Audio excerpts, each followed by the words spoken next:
پھر آؤ قرآن ہی میں آگے چلتے ہیں. کہتے ولی کچھ نہیں دے سکتے. اللہ کے ولیوں کی باتیں کہانیاں کس سے؟ سورۃ البقرہ آپ نے پڑھی ہوگی. سورہ بقرہ سب سے بڑی سورت ہے اور اس میں مضامین ٹاپکس بہت سارے ہیں. نماز کا بھی ہے, صدقات کا بھی ہے, روزے کا بھی ہے, حج کا بھی ہے, زکات کا بھی ہے اور بہت سارے مسائل ہیں. لیکن سورۃ البقرہ گائے والی سورت, گائے والی سورت. کون سی گائے تھی جس کا ایسا ہائی لائٹڈ واقعہ آیا کہ پوری سورت میں سے اس سورت کا نام سورہ بقرہ ہو گیا؟ گائے والی سورت. یہ کون سی گائے تھی؟ یہ پوری تفسیر, پورا واقعہ قرآن پاک کے اندر سورہ بقرہ میں بیان کیا. یہ گائے تھی اللہ کے ولی کی, اللہ کے ولی کی گائے تھی اور دنیا کی سب سے قیمتی گائے. اور یہ پورا واقعہ میں اس میں تفصیل میں نہیں جاؤں گا, بس آپ کو یہ سمجھانا چاہ رہا ہوں کہ اللہ والے نظر کریں, ہاتھ رکھ دیں, توجہ فرما دیں تو کیا کچھ نہیں ہو جاتا. اللہ کے ولی کی گائے اللہ نے خود قرآن میں بیان کیا. ایک بندہ قتل ہو گیا, قاتل کا پتہ نہیں چل رہا. جناب موسیٰ سے قوم نے کہا کہ ہمیں اللہ سے پوچھے کیسے قاتل کا پتہ چلے گا. فرمایا اللہ فرماتا ہے گائے ذبح کرو. سوالات ہوتے رہے, اس کی شرائط بیان ہوتی رہی. دنیا میں ایک ہی گائے بچے تھی, وہ اللہ کے ولی جو مثال فرما چکے ان کی گائے تھی. اب وہ گائے خریدی گئی, سونے میں تولی گئی. اب جس طرح بھی اس کا معاملہ, حضرت موسیٰ نے اللہ سے پوچھا پھر اب کرنا کیا ہے. اللہ پاک نے فرمایا ان سے کہو گائے ذبح کرے, اس کا کوئی ٹکڑا مقتول کو, جو بندہ قتل ہو چکا ہے, اسے لگاؤ. قرآن کہتا ہے جناب موسیٰ کے فرمان پر بنی اسرائیل نے گائے ذبح کی, اس کا ٹکڑا اس بندے کو جو قتل ہو چکا تھا مقتول کو لگایا. مقتول زندہ ہوا, اپنے قاتل کا نام بتایا. جب اللہ کے ولی کی گائے میں یہ کمال و طاقت ہے کہ مردے کو لگے تو مردہ زندہ ہو جاتا ہے, تو اللہ کے ولیوں کی شان و عظمت کا عالم کیا ہوگا. یتدبرون القرآن, تم قرآن پر تدبر نہیں کرتے. پھر آگے چلو, اولیاء کرام کی کرامات, یہ سارے کہانیاں جی بابوں کی کسے کہانیاں ہیں. اللہ قرآن میں فرماتا ہے حضرت سلیمان کا دربار لگا ہوا تھا. ہدہد نے آ کے خبر دی, ایک عورت حکومت کرتی ہے, بڑا تخت ہے اس کا. حضرت سلیمان علیہ السلام نے فرمایا کون ہے اس کے مطیع ہو کر حاضر ہونے سے پہلے اس کا تخت میرے دربار میں لے. پورا قرآن میں اللہ نے واقعہ بیان کیا. یہ اللہ پاک واقعات خود بیان کر رہا ہے ولیوں کے, اپنے پیاروں کے, اپنے نبیوں کے. یہ ساری چیزیں بیان کر کے ہمیں سمجھایا جا رہا ہے. لیکن جو غیر اتھنٹک چیزیں ہیں ان کو تو ہم لوگ بھی کہتے ہیں کہ اس کو چھوڑ دو. جو اتھنٹک چیزیں ہیں, جو بزرگوں کے بیان کیے ہوئے سچے واقعات ہیں, کرامات ہیں, حکایات ہیں, یہ ساری چیزوں کو سمجھنے کے لیے ہے. اب اللہ پاک فرماتا ہے کہ جناب سلیمان نے کہا کون ہے اس کے مطیع ہو کر حاضر ہونے سے پہلے وہ تخت میرے دربار میں لے آئے. قال عفریت من الجن انا آتیک بہ قبل ان تقوم من مقامک. جنوں میں سے بڑا جن جو وہ بولا میں لے آؤں گا آپ کے دربار میں, آپ کے یا وہ دربار کا وقت ختم ہونے سے پہلے, آپ کی اس جگہ سے اٹھنے سے پہلے. حضرت سلیمان کے دربار کا ایک وقت تھا, صبح سے لے کر بعض لے کر زوال, چاشت, ظہر, اس طرح کے اقوال ملتے ہیں. لیکن آپ کے دربار کا ایک وقت تھا صبح سے لے کر جب چاشت بھی سمجھے یا نصف النہار بھی سمجھے, زوال کا وقت بھی سمجھے, ایک ٹائم تھا. حضرت سلیمان نے کہا مجھے اس سے جلدی چاہیے. جن کہتا ہے میں تخت لاؤں گا. وہ تخت تھا کہاں؟ ملک سبا میں. 1 مہینہ جانے کا سفر, 1 مہینہ آنے کا سفر, اتنی دور. اور وہ تخت سینکڑوں من وزنی تھا. 80 into 60 طول و عرض کا تھا. 80 ضرب 60 طول اور عرض کا اتنا بڑا تخت تھا اور سخت پہروں میں تھا. اور جناب سلیمان نے کہا مجھے جلدی چاہیے. اب اللہ فرماتا ہے قال الذی, وہ بندہ بولا قال الذی عنده علم من الكتاب انا آتیک بہ قبل ان یرتد الیک طرفک. قال الذی کی تفسیر میں تمام مفسرین اس وقت جمع ہے کہ یہ عاصف بن برقیہ ہے. حضرت عاصف بن برقیہ یہ حضرت سلیمان کی قوم کے امت کے ولی ہیں. اللہ فرماتا ہے وہ بولا عنده علم من الکتاب, کتاب کا علم رکھنے والا. وہ بولا کیا بولا؟ انا آتیک بہ قبل ان یرتد الیک طرفک, میں آپ کے پاس وہ لے آؤں گا. کتنی دیر میں؟ قبل ان یرتد الیک طرفک, آپ کی پلک جھپکنے سے پہلے لے آؤں گا, آپ کے پل مارنے سے پہلے لے آؤں گا. فلما, اب قرآن کے الفاظ آگے پڑھیے گا. فلما رآہ مستقرا عندہ, جب دیکھا تو سامنے لا کے رکھا بھی ہوا تھا. اب یہ آیت پڑھتے ہوئے کیا ہماری سمجھ میں یہ بات نہیں آئے گی کہ اللہ کے ولی کی طاقت، تصرف، علم اور اختیار؟ حضرت عاصم بن برقیہ کبھی ملک سبا گئے نہیں تھے، راستہ کس سے پوچھا؟ علم دیکھو، سینکڑوں من وزنی تخت زمین کے نیچے نیچے کھینچ کر لا کے سامنے رکھ دیا، طاقت دیکھو، تصرف دیکھو، اختیار دیکھو۔ پھر ایک بات، حضرت سلیمان سے جب عاصم بن برقیہ باتیں کر رہے تھے تو تخت لینے کون گیا؟ تخت لینے یہ گئے، تو پھر باتیں کون کر رہا تھا؟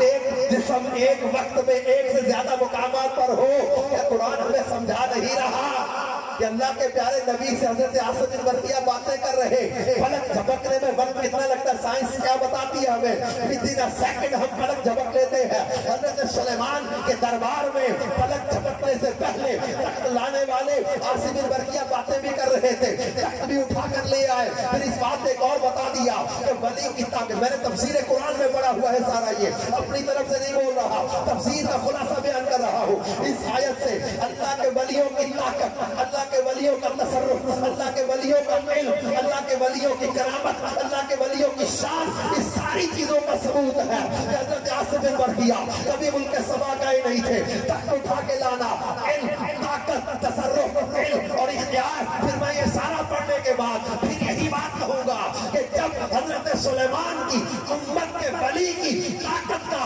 یہ عالم ہے تو امام الانبیاء کی امت کے ولیوں کی طاقت کا عالم کیا ہوگا؟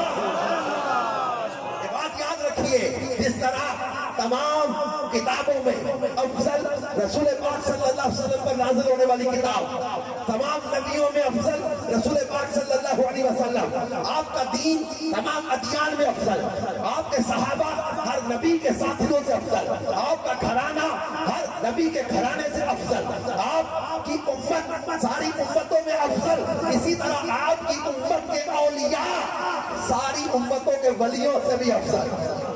جو واقعات ان کے قرآن نے ہمیں بتائے ہیں، ان واقعات کو سمجھیں۔ بعضوں کہتے ہیں کرامات ہمیں قرآن سے دکھائیں، یہ جاہلانہ سوال ہے۔ قرآن حضور علیہ السلام پر نازل ہوا اور یہ کرامات اولیاء حضور کی امت کے اولیاء کی ہیں۔ یہ اولیاء کرام کی کرامات کو قرآن سے سمجھنا ہے کہ اللہ پاک نے کے واقعات کو بیان کیا، اور ان واقعات میں ہمارے لیے درس بھی ہے اور ہمارے سمجھنے کی چیزیں بھی ہیں۔ حضرت زکریا علیہ نبینا علیہ السلام کا واقعہ اللہ نے قرآن میں بیان کیا۔ بی بی مریم کے پاس محراب مریم میں آتے تھے، اللہ نے فرمایا جب زکریا علیہ السلام محراب مریم میں داخل ہوتے تو پھل دیکھتے، رزق دیکھتے، پوچھا یا مریم انا لکی ھذا، اے مریم یہ کہاں سے آتے ہیں؟ بے موسم کے پھل، سردی والے موسم میں گرمی والے، گرمی والے موسم میں سردی والے، اور عجیب و غریب قسم کے پھل دیکھتے۔ تو پوچھا یا مریم انا لکی ھذا، اے مریم یہ کہاں سے آتے ہیں؟ قالت ہوا من عند اللہ، کہا یہ تو اللہ کی طرف سے آتے ہیں۔ یہ کرامت تھی بی بی مریم، حضرت مریم حضرت عیسیٰ علیہ السلام کی والدہ ہے، یہ اللہ کی ولیہ ہے۔ یہ بی بی مریم کی کرامت تھی، بے موسم کے پھل ان کے پاس ہوتے تھے، بظاہر کسی باغ کسی باغیچے سے آنے والے نہیں، اس وقت اس علاقے میں سیزن نہیں اس پھل کا۔ قالت ہوا من عند اللہ، یہ اللہ کی طرف سے آتے ہیں، یہ کرامت تھی۔ لیکن ایک اور چیز یہاں پر میں بیان کرنا چاہوں گا، یہ قرآن پاک میں اللہ پاک نے واقعہ بیان کیا اور پھر حضرت زکریا کا ذکر کیا۔ حضرت زکریا علیہ نبی علیہ السلام کی عمر 100 سال سے زیادہ ہو چکی، آپ کی زوجہ کی عمر بھی 90 سال سے زیادہ ہو چکی۔ ایک مدت تک اولاد کی دعا مانگتے رہے، اولاد مانگتے رہے، لیکن ایک وقت آتا ہے انسان اللہ کی رضا اور مشیت اور فیصلہ اس کو مان کر ایک توجہ ہٹ جاتی کہ اب وہ پروسیس ہی نہیں رہا اولاد والا کہ ہو۔ لیکن جب بی بی مریم کے محراب میں بے موسم کے پھل دیکھے، دل میں خواہش پیدا ہوئی کہ جو رب بے موسم کے پھل دینے پر قادر ہے وہ بے موسم والی اولاد دینے پر بھی قادر ہے۔ پھر اللہ قرآن میں فرماتا ہے ہنالک دعا زکریا ربہ، اس کو پڑھیں، ہنالک دعا زکریا ربہ، یہاں زکریا نے اپنے رب کو پکارا، کہاں؟ محراب مریم میں۔ اور اس کی تفسیر میں علماء نے بیان کیا ہے کہ محراب مریم میں جناب زکریا نے اللہ سے دعا مانگی، اللہ نے اس دعا کو قبول کیا، حضرت یحییٰ کی صورت میں بیٹا عطا کیا۔ تو اس کی تفسیروں میں لکھا ہے کہ جہاں اللہ کے ولی عبادت کر دیتے ہیں وہ جگہ بھی قبولیت والی ہو جاتی ہے، اور جہاں اللہ کے ولی جس مزار میں خود آرام کر رہے ہو وہ جگہ کتنی قبولیت والی ہو جائے گی۔ صفا مروہ پہ آپ کو اللہ مجھے لے جائے، بار بار صحیح نصیب کرے۔ ان الصفا والمروہ من شعائر اللہ، صفا مروہ اللہ کی نشانیوں میں سے نشانیاں ہیں۔ صفا مروہ کو نشانیاں قرار دے دیا۔ اب یہ نشانیاں ہیں، ان میں خاص واقعہ جو آپ کو یاد ہوگا، ہمارے ساتھ ایک حج میں سفر میں ایک حاجی صاحب تھے، ہر بات پہ لاجک مانگتے تھے۔ اس بات کی لاجک کیا ہے، اس بات کی لاجک کیا ہے، میں نہیں مانگتا، مجھے قرآن سے دکھاؤ، اور صرف بخاری سے دکھاؤ، میں نہیں مانتا۔ ہر چیز میں مطلب وہ لاجک مانگتے تھے۔ اور اس طرح کی بات صفا مروہ پہ سعید میں ملاقات ہوگی، میں نے حاجی صاحب یہ کہاں دوڑ رہے ہو؟ کہا یہ صفا مروہ ہے۔ میں کیوں دوڑ رہے ہو؟ کہا بی بی ہاجرہ دوڑی تھی۔ بی بی ہاجرہ تو پانی کی تلاش میں دوڑی تھی، یہ تو زمزم جگہ جگہ لگا ہوا پی لو۔ بی بی ہاجرہ تو پانی کی تلاش میں دوڑ رہی تھی، تو یوں آپ کا دوڑنا کس لیے ہے؟ کہ جناب ہاجرہ رضی اللہ عنہا پانی کی تلاش میں تھی، تو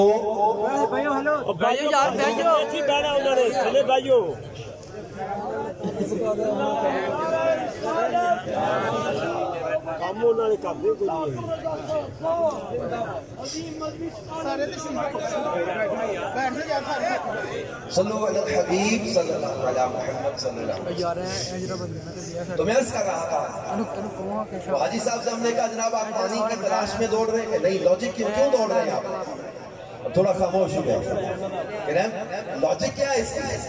بی بی ہاجرہ تو پانی کی تلاش میں تھی نا، کبھی صفا کبھی مروہ، بیٹا پیاس میں، حضرت اسماعیل علیہ السلام پیاس میں تھے، تو بی بی ہاجرہ کے دوڑنے کی تو ایک ریزن تھی۔ تو اب لاجک کیا ہے؟ ہر بات لاجک پہ نہیں مانگی جاتی۔ ہم کیوں دوڑ رہے ہیں؟ ہم اللہ کے پیاروں کی ادا کو ادا کرتے ہوئے دوڑ رہے ہیں۔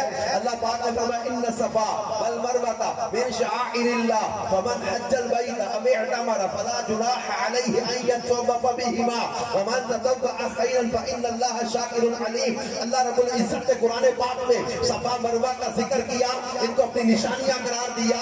تو جب اللہ کی ولیاں کے قدم لگ جائے وہ جگہ کتنی متبرک ہو جاتی ہے، اور کتابوں قبولیت نے دعا کے مقامات میں صفا مروہ کو بھی بیان کیا ہوا ہے کہ اللہ کے پیاروں کے قدم لگ جائیں وہ جگہیں بھی برکت والی ہو جاتی ہے، وہ مقامات بھی برکت والے ہو جاتے ہیں۔ تو اللہ رب العزت نے قرآن پاک میں اپنے اولیاء کرام کی شانوں کو، ان کی کرامات کو، ان کے واقعات کو، ان کی عبادت کی جگہوں کو بیان کر کے ہمارے لیے یہ باتیں واضح کر دی ہے کہ اللہ کے پیاروں کی عبادت والی جگہیں بھی برکت والی ہو جاتی ہیں، جہاں عبادت کرے وہاں دعائیں قبول ہو جاتی ہے۔